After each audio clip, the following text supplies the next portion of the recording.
रुद्रप्रयाग जिले में SDRF, NDRF, DDRF, जिला पुलिस और जिला प्रशासन के बेहतर समन्वय से केदारनाथ यात्रा मार्ग में फंसे यात्रियों को सुरक्षित निकाल लिया गया है।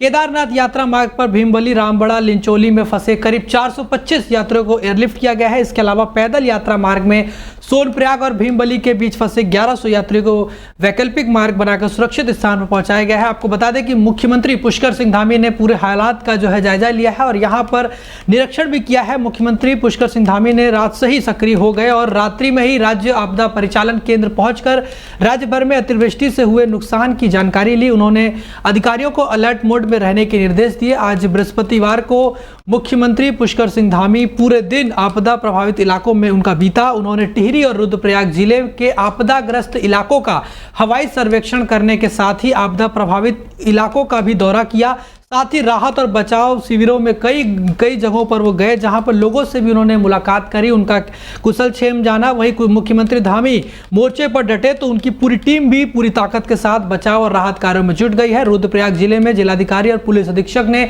देर रात से ही रेस्क्यू अभियान की कमान संभाल ली। एसडीआरएफ, एनडीआरएफ, डीडीआरएफ, जिला पुलिस और प्रशासन के बेहतर समन्वय से शाम 5 बजे तक केदारनाथ धाम यात्रा पैदल मार्ग और विभिन्न पड़ावों में फंसे करीब 1,500 यात्रियों को सुरक्षित निकाल लिया गया। वहीं केदारनाथ पैदल यात्रा मार्ग पर कई जगह भूस्खलन होने से यात्रियों की सुरक्षा को देखते हुए केदारनाथ यात्रा फिलहाल जो है रोक दी गई है। तस्वीर आप देख सकते हैं किस तरह से मुख्यमंत्री पुष्कर सिंह धामी तमाम जो राहत बचाव के कार्यों में लोग जुटे हैं, उसके साथ ही लोगों से मुलाकात कर रहे हैं जो इसमें फंसे हुए हैं, उन तमाम पीड़ितों से मिल रहे हैं और उनका कुशल क्षेम यानी उनका हाल चाल जानने की कोशिश कर रहे हैं। इस दरमियान आप तस्वीरें देख सकते हैं कि वहां पर तमाम जो अधिकारी हैं वो भी मौजूद रहे।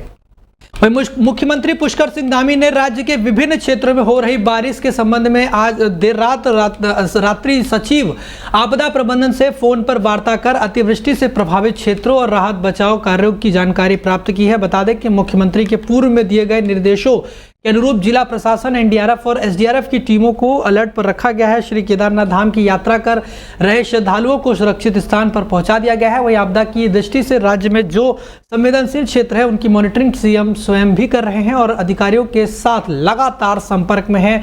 सीएम ने कहा कि मौसम विभाग द्वारा कई स्थानों पर भारी वर्षा का अलर्ट जारी किया गया है। उन्होंने समस्त प्रदेशवासियों से अपील की है कि उन्हें आवश्यक न हो तो वो घरों से न निकलें। प्रदेशवासियों एवं राज्य में आने वाले यात्रियों की सुरक्षा हमारी सर्वोच्च प्राथमिकता है। आप तस्वीरें देख सकते हैं किस तरह से मुख्यमंत्री पुष्कर सिंह धामी पूरे हालात का जायजा जो है वो ले रहे हैं और जो सचिव हैं, आपदा सचिव, उनसे फोन पर बातचीत कर रहे हैं।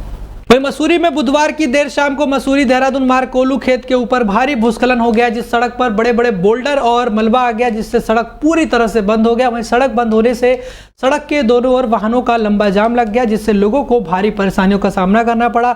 मसूरी देहरादून मार्ग पर हुए भूस्खलन के मार्ग बंद होने की सूचना पर लोक निर्माण विभाग के अधिकारी जेसीबी लेकर पहुंचे और मार्ग पर आए मलबे और बोल्डर को हटाने का प्रयास किया जा रहा है, परंतु भारी मात्रा में आए मलबा और पत्थर को हटाने में अभी समय लगेगा। वही लगातार हो रही बारिश से भी सड़क को खोलने में काफ़ी दिक्कतों का सामना करना पड़ रहा है। दिक्कतें हो रही हैं, लेकिन वहीं लोक निर्माण विभाग के सहायक अभियंता के उनियाल ने बताया कि विभाग द्वारा मार्ग को खोलने का प्रयास किया जा रहा है। उन्होंने बताया कि मसूरी देहरादून मार्ग पर कोलू खेत के पास भारी भूस्खलन हो गया है, जिससे मार्ग पूरी तरीके से बंद हो गया है। उन्होंने कहा कि जेसीबी के माध्यम से मार्ग पर आए मालवा और पत्थर को हटाने की कोशिश की जा रही है। वही हरिद्वार में बता दें कि इस समय सावन माह में हरिद्वार कांवड़ियों से भरा पड़ा है। वही आज भारी बारिश में सूखी नदी पर पार्किंग में खड़ी कांवड़ियों की ट्रक जो है बह गई। बता दें ये पहला वाकया नहीं है। खड़खड़ी सूखी नदी की पहली बार जब 4 कार बह गई थी तब सख्त कदम उठाते तो शायद ये इस तरह का हादसा ना होता। वही बता दें कि यहाँ कोई पार्किंग नहीं है। इस वक्त मेले का फायदा उठाकर लोगों ने पार्किंग स्थल पर ही बनाकर गाड़ी खड़ी कर दी। इधर ट्रक बह गया, उधर प्रशासन द्वारा बंगला रोड जाम की स्थिति बन गई। भारी बारिश होने के चलते पुलिस प्रशासन के द्वारा व्यवस्थाओं के दुरुस्त और कर गंतव्य की तरफ भेजा। बता दें कि बधेड़ी में दोनों तरफ का ट्रैफिक सुचारू रूप से चलाया जा रहा है। वहीं बढ़ेरी में दोनों तरफ का ट्रैफिक सुचारू रूप से चला जा रहा है। तो वहीं बारिश में देखा गया है कि पुलिस प्रशासन द्वारा भोलों की सेवा में कोई कोताही नहीं बरती जा रही है।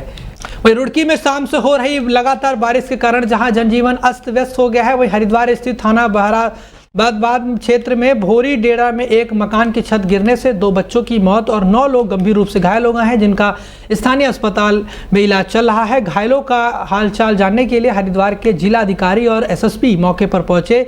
डीएम और एसएसपी ने मौके पर पहुंचकर लोगों से वार्ता की और उन्होंने तुरंत हादसे से बचे हुए लोगों को अन्य स्थान पर शिफ्ट करने के आदेश भी दिए हैं। यही नहीं, मौके पर पहुंचे जिलाधिकारी और एसएसपी ने पूरे मामले में और शासनादेश के अनुसार मृतकों को और घायलों को मुआवजा देने का आश्वासन भी दिया है। डीएम एसएसपी के अनुसार प्रशासन और पुलिस की पहली कोशिश घटना में दबे लोगों को सकुशल बचाना है, इसके बाद मुआवजे का ऐलान किया जाएगा।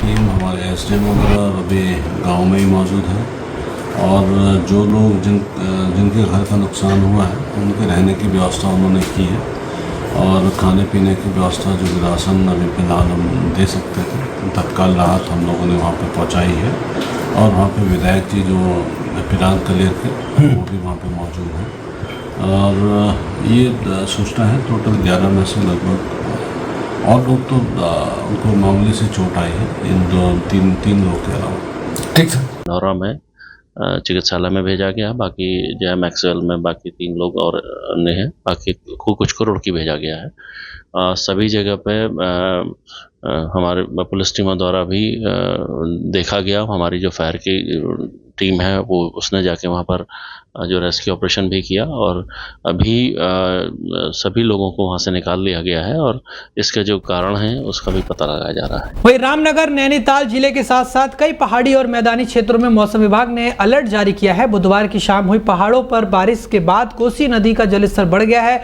कोसी नदी का जलस्तर 22,000 क्यूसेक से ज्यादा पहुंच गया है, जिसके बाद सिंचाई विभाग के अधिकारियों ने मैदानी क्षेत्रों में अलर्ट जारी किया है। बता दें कि उत्तराखंड में मौसम ने जमकर आतंक मचाया है। विभिन्न इलाकों से भूस्खलन की घटनाएं सामने आ रही हैं, जिससे सड़कें भी बंद हो गई हैं। कोसी नदी का जलस्तर बढ़ने से सिंचाई विभाग ने रामपुर, दड़ियाल, बरेली, काशीपुर और मुरादाबाद के क्षेत्रों में अलर्ट जारी कर दिया है। समाज सेवी यासीन मियां ने बताया कि सिंचाई विभाग ने मैदानी क्षेत्रों में अलर्ट कर दिया है। उन्होंने कोसी नदी किनारे निवास कर रहे लोगों से भी नदी के आसपास न जाने की अपील की है। खबर हरिद्वार के लक्सर से है, जहां लक्सर नगर पालिका परिषद का एक कारनामा सामने आया है, जहां नगर पालिका परिषद खुद ही सरकार के पैसों को ठिकाने लगाती हुई नजर आ रही है। आपको बता दें कि हाल ही में लक्सर नगर पालिका परिषद द्वारा नगर के वार्ड नंबर 11 में लगभग 110 मीटर लंबी एक सीसी सड़क का निर्माण कराया गया है, जिस पर स्थानीय निवासी अजीत सिंह ने नगर पालिका जेई और ठेकेदार पर इस सड़क निर्माण में धांधली कर सरकारी पैसों को गबन करने का आरोप लगाया है।